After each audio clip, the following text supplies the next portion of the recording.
मूळव्याध म्हणजे अवघड जागेचं दुखणं, सहनही होत नाही आणि सांगताही येत नाही. मूळव्याधीच्या तक्रारी, गुदद्वाराच्या तक्रारी या साधारणपणे लपवल्या जातात, ओपनली बोललं जात नाही. खास करून स्त्रियांमध्ये तर गुदद्वाराच्या तक्रारींकडे फार मोठ्या प्रमाणाने दुर्लक्ष केलं जातं. कारण गुदद्वाराची तपासणी हे इन्व्हेजन ऑफ प्रायव्हसी, म्हणजे आपली जी प्रायव्हसी असते, व्यक्तिगत स्पेस जी असते, त्याचं इन्व्हेजन असतं. त्यामुळे स्त्रियांचा या तक्रारींकडे टाळण्याकडेच कल असतो. तर आपल्याला गुदद्वाराचे 3 आजार, मूळव्याध, फिशर आणि फिस्टुला म्हणजे भगेंद्र, यातला फरक काय आहे हे जाणून घ्यायचंय. त्याचबरोबर सियर रेक्टम, रेक्टमचा कर्करोग, संडासच्या जागेचा कर्करोग, हाही जाणून घ्यायचा आहे. आणि ह्याला कसं ओळखायचं हेही जाणून घ्यायचं. मुळात जेव्हा कधीही रक्त पडतं किंवा दुखतं तर सर्वसामान्य मनुष्य मूळव्याधीचा शिक्का मारून मोकळा होतो. तर मूळव्याध म्हणजे काय, तर आपल्या गुदद्वाराला सप्लाय करणाऱ्या, रक्त घेऊन जाणाऱ्या ज्या व्हेन्स असतात, ज्या अशुद्ध रक्त घेऊन जातात, त्यांना सपोर्ट करणारे जे स्नायू असतात, फायबर्स असतात, हे फायबर कमजोर होतात, ते फायबर तुटून जातात आणि मग ह्या ज्या व्हेन्स आहेत ह्या सुट्ट्या होतात आणि त्या लोंबायला लागतात. असा रक्तवाहिन्यांचा गोळा म्हणजे मूळव्याध किंवा व्हेन्सचा गोळा म्हणजे मूळव्याध. आता हा व्हेन्सचा गोळा असल्यामुळं याच्यात 3 ग्रेड केले जातात, ग्रेड 1, ग्रेड 2, ग्रेड 3. ग्रेड 1 मूळव्याध ही आतमध्येच असते की जे सर्वसामान्य माणसाला लक्षात येत नाही. ग्रेड 2 मूळव्याध म्हणजे की जी संडासला जोर केल्यानंतर बाहेर डोकावते पण आपण परत आतमध्ये जाते. ग्रेड 3 मूळव्याध की जी बाहेर येते पण आपण आत जात नाही, आयदर ढकललीच आत जाते किंवा ढकलूनही आत जात नाही. मूळव्याध ही नेहमी पेनलेस असते until and unless it is thrombos are infected.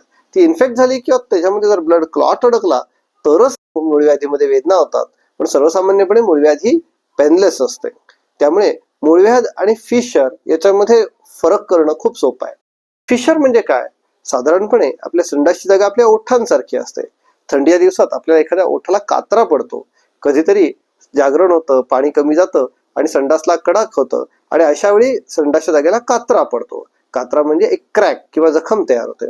साधारणपणे आपल्या हाताला जखम झाली तर आपण हात असा आखडून धरतो, ही नैसर्गिक प्रक्रिया आहे. तसं गुदद्वाराला जखम झाल्यानंतर गुदद्वाराचे स्नायू आकुंचन पावतात आणि संडासची जागा छोटी होते. आता दुसऱ्या दिवशी संडास पास करताना परत परत संडास त्या जखमेवरती धडकत राहतात. या प्रक्रियेमुळे ती जखम कधीच बरी होत नाही. साधारणपणे संडास म्हणजे कुजलेलं अन्न आणि कुजलेलं अन्न म्हणजे भरपूर बॅक्टेरिया, म्हणजे जणू काही जखमेवरती माती ओतण्याचाच प्रकार झाला. या बॅक्टेरियांमुळे पुन्हा फिशर बरे होत नाही. किंवा फिशर बरा झाला तर तिथे टिश्यू इतकी कोवळी असते की एखाद दिवस जागरण झालं, पाणी कमी पिलं, उपवास केला की परत संडासला खडा होतो आणि तो खडा परत धडकतो आणि ती जखम परत ओपन होते. ह्याला म्हणजे क्रॉनिक रिकरंट फिशर, पुन्हा पुन्हा होणारे फिशर. त्यामुळे हे क्रॉनिक रिकरंट फिशर अनेकदा पेशंटला फार दमवतात. तिसरा प्रकार आहे फिस्टुला. फिस्टुला म्हणजे करट किंवा बॉईल किंवा केस्तूड तयार होतं आणि त्याच्या आतमध्ये जंतूंचा संसर्ग तयार होऊन आतमध्ये एक पस तयार होतो आणि त्या पसचा आतमध्ये ट्रॅक तयार होतो. याला म्हणतात पायलोनोडल सायनस. आणि हे सायनस वाढत वाढत गेलं आणि ते जर आतमध्ये रेक्टमला आणि बाहेर एक्सटर्नल एन्व्हायरमेंटला जर कम्युनिकेट झालं तर त्याला म्हणतात फिस्टुला. हा फिस्टुला म्हणजे संडाससाठी सेकंड एंट्रन्स गेट तयार होतं, एक्झिट गेट तयार होतं आणि मग गुदद्वाराच्या जागी ह्या फिस्टुला मधून संडास बाहेर यायला लागतं. अशा वेळी संडास बाहेर आल्यामुळे येणारा घाण वास, येणारी अस्वस्थता ही सगळी अत्यंत वेदनादायी असते. फिस्टुलाचे 3 ग्रेड केले जातात. लो ग्रेड म्हणजे below sphincter, in the sphincter और अबव स्पिंस्टर और हाय फिस्टुला. हाय फिस्टुला तर साधारणपणे असाध्य मानले जातं. कित्येकदा फसवे उपचार, भोंदू डॉक्टर यांच्यामुळे हे फिस्टुला तिथे काहीतरी इंजेक्शन देण्याचा प्रयत्न केला जातो किंवा वेगवेगळ्या कारणामुळे या भोंदूंच्या उपचारामुळे हे फिस्टुले वाढतात. त्यामुळे फिस्टुला जर एकदा झाला आणि जर तो हाय एंडला गेला तर जगातली कोणतीही सर्जरी सुद्धा त्याला बरं करू शकत नाही. त्यामुळे फिस्टुलाच्या बाबतीमध्ये बेसावध राहून चालत नाही.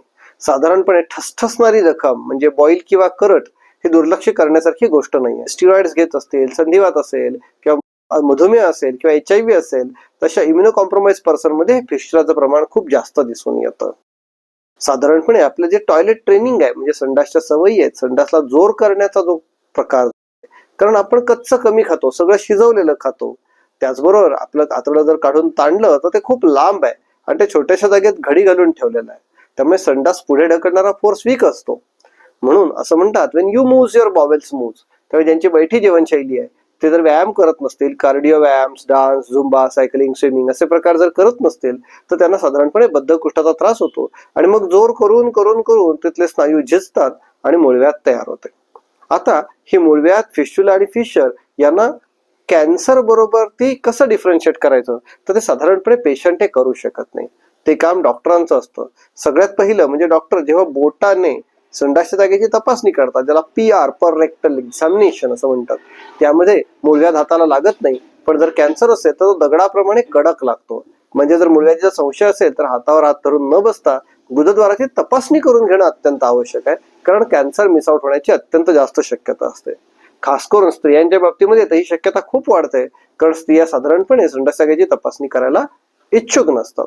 यासाठी एक दुसरी पण सोपी टेस्ट आहे, ती म्हणजे प्रोक्टोस्कोपी. प्रोक्टोस्कोपीमध्ये मूळव्याध आणि कॅन्सर स्पष्टपणे दिसून येतो. आजकाल व्हिडिओ प्रोक्टोस्कोप सुद्धा अवेलेबल झालेले आहेत. त्यामुळे गुदद्वाराच्या तक्रारी दुर्लक्ष करू नका. ज्याला तुम्ही मूळव्याध समजताय तो जर रेक्टल कॅन्सर असेल तर तो जीव घेणा ठरू शकतो. त्यामुळे मूळव्याध, फिस्टुला, फिशर आणि कॅन्सर यातला डिफरन्स समजून घ्या.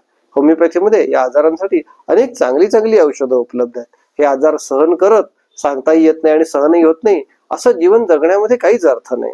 हे कारण जिवंत राहणं यापेक्षा जगण्याचा मनमुराद आनंद मिळाला पाहिजे. मान्य आहे की मूळव्याधीने कोण मरत नाही, पण जगण्याचा आनंद जर निघून जात असेल तर त्याला जगण्याचा आनंद मिळवून देणं हे होमिओपॅथिक डॉक्टर म्हणून आमचं काम आहे. त्याबद्दल अधिक जाणून घेण्यासाठी, काही त्रास होत असतील तर उपचार घेण्यासाठी आजच माधव क्लिनिकला भेट द्या. धन्यवाद.